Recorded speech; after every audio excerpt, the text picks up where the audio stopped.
এরা কোন জায়গা থেকে মাছ ধরে? ড্রেনের পানি আসতেছে, এখানে তেলাপিয়া মাছ, এখানে তেলাপিয়া মাছ ধরা পড়ছে।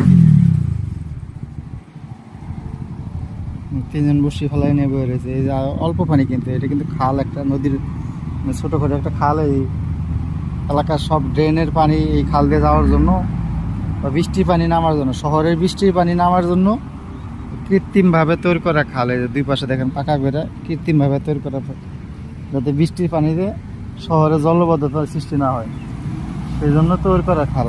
এই খালের ভিতরে তেলাপিয়া মাছ, এইসব পানি, অল্প পানিতে তেলাপিয়া মাছের অভাব নেই। এই যে তিনজন এখানে বড়শি দিয়ে মাছ ধরতেছে, তেলাপিয়া মাছ ধরতেছে বড়শি দিয়ে। দেখেন ওই যে মাছ দেখেন, এইগুলো বড়শির সিস্টেম দেখেন। এই যে বড়শির মাথায় একটা ছোট্ট কারেন্টের জাল পেঁচায় দেয়, ওই জাল আদার সহ দেয়। মাছ খাইতে আসলে জালের লাগে অটোমেটিক বাইজা পারে। ওই যে দুইটা আটকেছি একসাথে।